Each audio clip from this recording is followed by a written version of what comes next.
ba projet bi yàqu.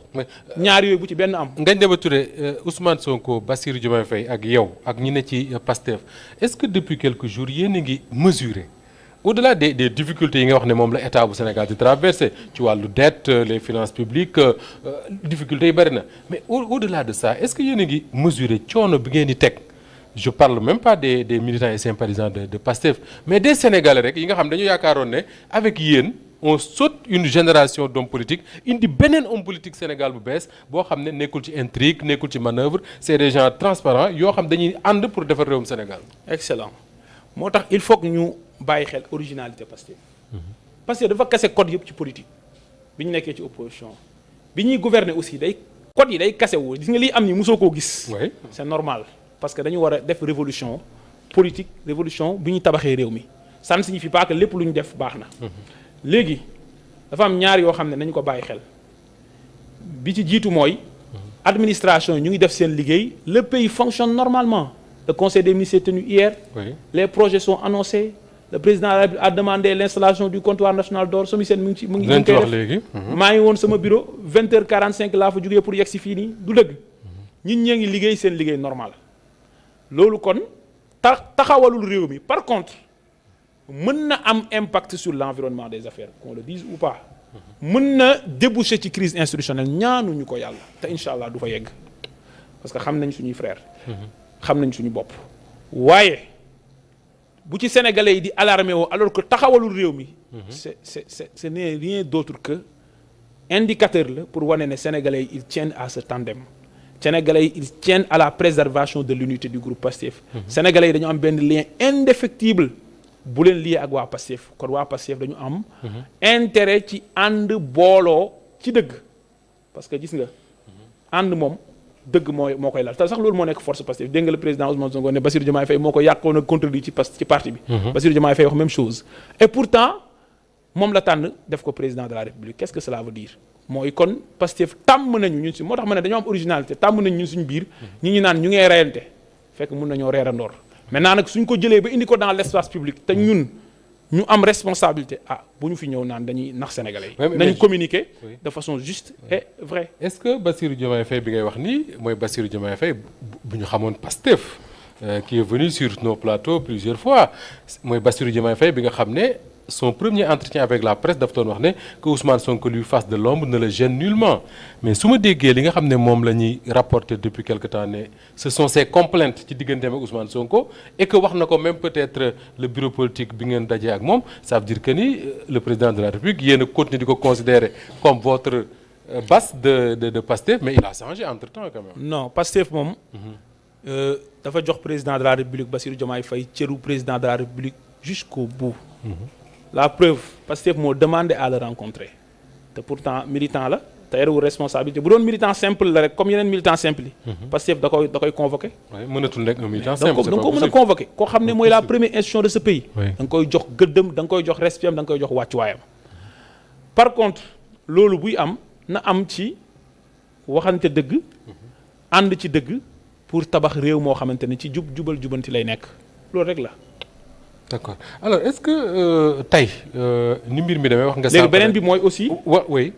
bul compter ci man pour ma ñëw ne la lii lañ wax ne moom la fa Bassirou Diomaye Faye wax est-ce que dëgg la est-ce que du dëgg parce que encore une fois contenu bi Pastef décidé na communiquer.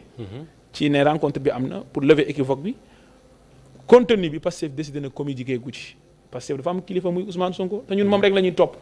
bu tracé benn yoon incha allah ci yoon boobu la ñuy nekk. d'accord alors beneen boo xam ne ñu bari dañ ci am ay lu leen di jaaxal mooy le PASTEF seen parti ñëpp xam nañ ne bi mu nekkee dans l'opposition li ñu ko gënoon a nawee wala boog li doon def force am mooy c'est un parti boo xam ne dafa amoon une communication disons offensive parti la boo xam ne tous les vendredis sur les plateaux de télé. Tu as des invités, tu as des gens de Pastef qui viennent porter la voix du parti. Ñu am impression que ni depuis que ngeen nekk pouvoir parti bi ça manque un peu d'organisation. La communication du parti n'est plus organisée comme elle l'était. On a l'impression que amatul sax élément de langage, c'est-à-dire que sur chaque événement ku nekk génn fa la neex wax la neex. Est-ce que loolu bokkul ci jafe-jafey Pastef jamono ji? Bon, du ma wax Pastef dafa am problème mu communication.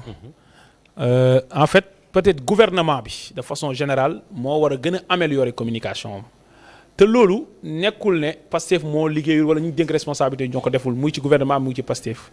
mooy articulation d'abord entre la communication institutionnelle gouvernementale administrative et la communication politique. ñaar yi dañu war a booloo def mariage et li koy guider mooy les choix politiques les orientations politiques parce que c'est un régime politique.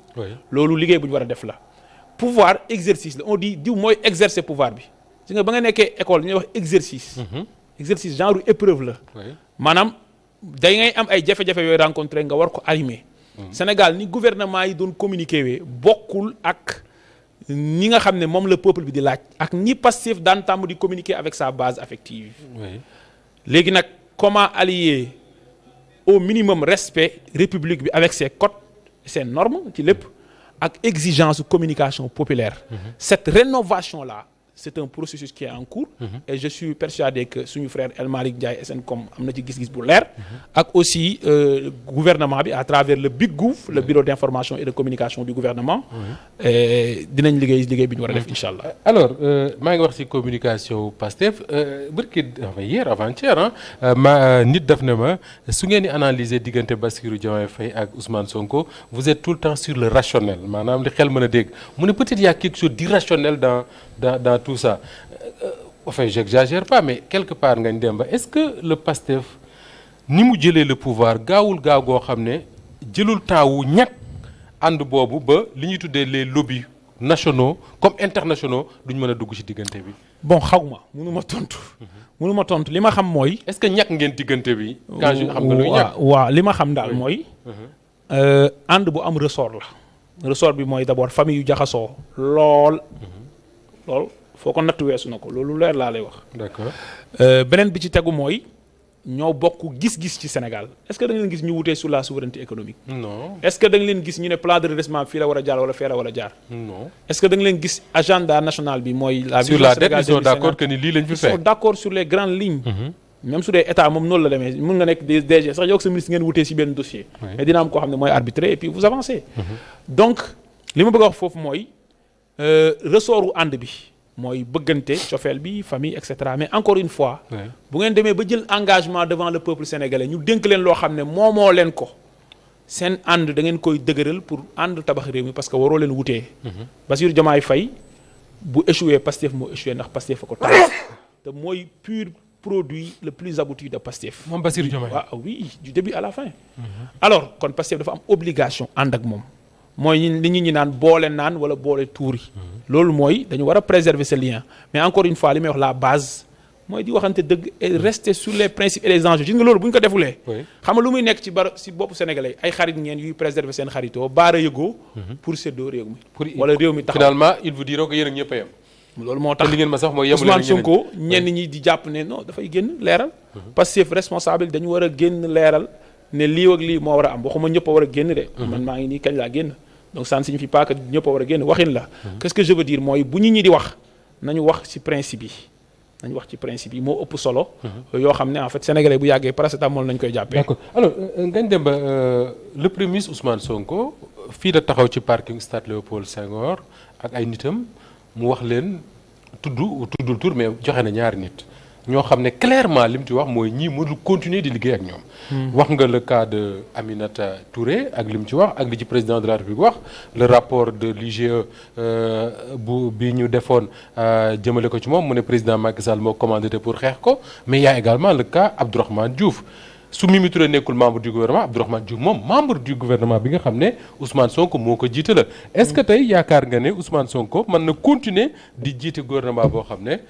Abdourahmane Diouf dafay siéger malgré li Ousmane Sonko wax keroog le 8 fii ci Léopold Senghor. li jiitu mooy Ousmane Sonko musul am problème mu nit xam nga Abdourahmane Diouf dañuy fàttaliku ne bi ñu ko teree mu nekk candidat ci élection présidentielle quelques jours mun naa ne sax période campagne bi presque la ñëw te moo fi taxawoon ne la candidature du président Bassirou Diomaye Faye est en grand danger en réalité.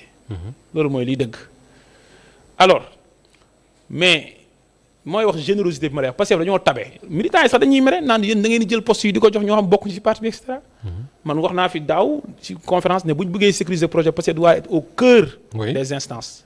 je n'ai pas dit de façon exclusive ñenn ñi jàpp ne dama bëgg wax ne appel à candidature mais qu'est-ce que je veux dire président Ousmane Sonko moo consulté docteur Abdourahmane Diouf ñu dugal ko ci gouvernement.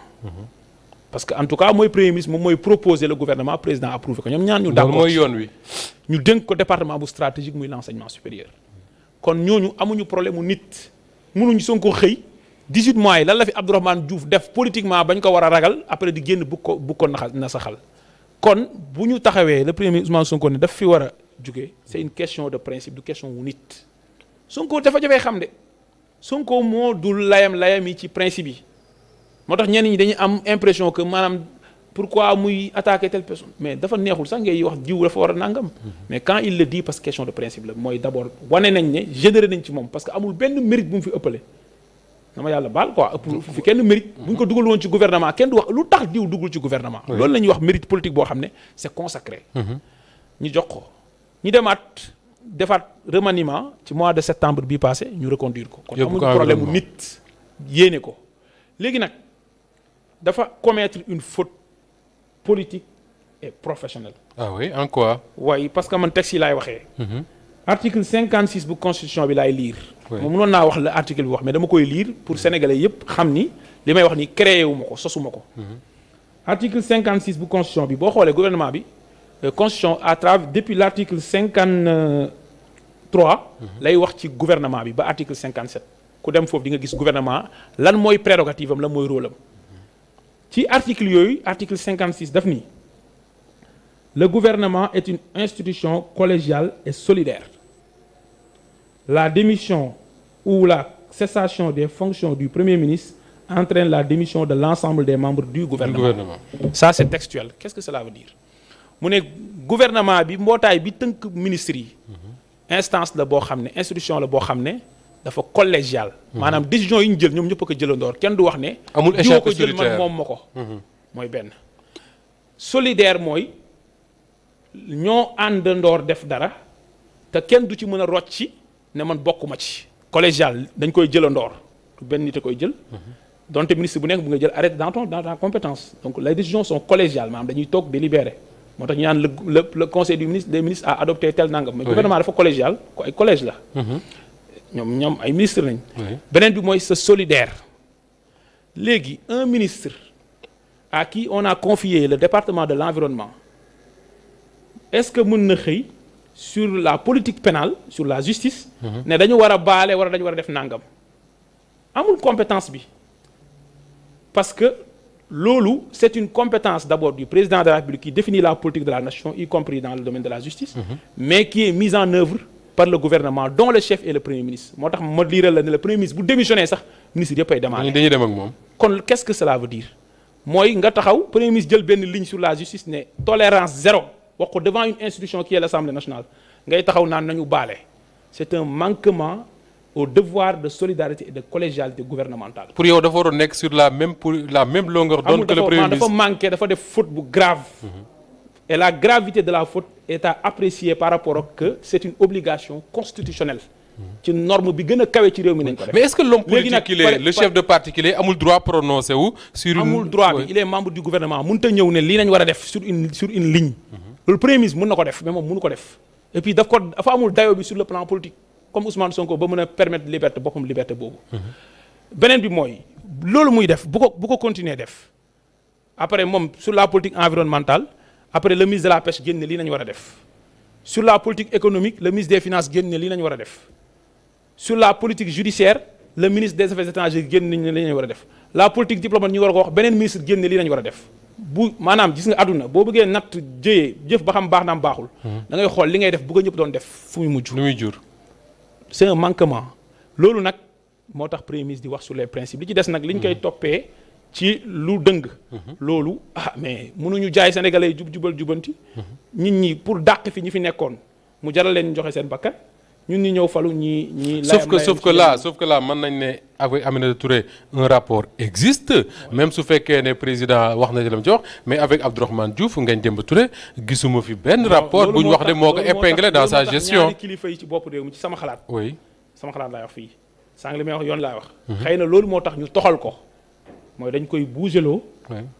en attendant mbir moomu ñu leeral ko maintenant nag la faute politique qu'il a commise mooy tax pour man ma jàpp ne waratul siéger dans le sama xalaat la. pour yow dafa war a génn ci ma contraindre président de la république sama xalaat la. léegi nag beneen affaire.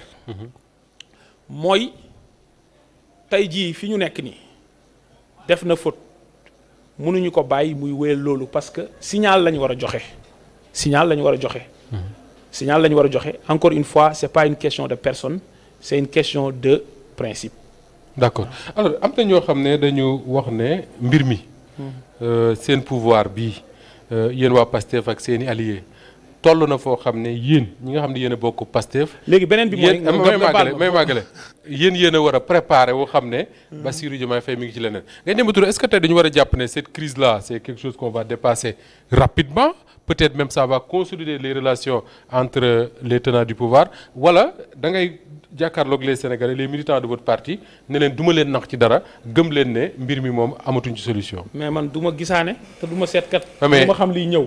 am na looy seetlu quand même li ma xam mooy sur le cas Abdourahmane Diouf point bi ma fàtte woon boobu ma ko baalee. allez-y mooy l'inconséquence de l'homme politique. Abdourahmane Diouf dafa taxaw yëgati loxoom ne dafa bëgg a nekk candidat à l'élection présidentielle. Pastef génnee candidat yu bëri mais ki jàll mooy président Bassirou Diomaye Faye.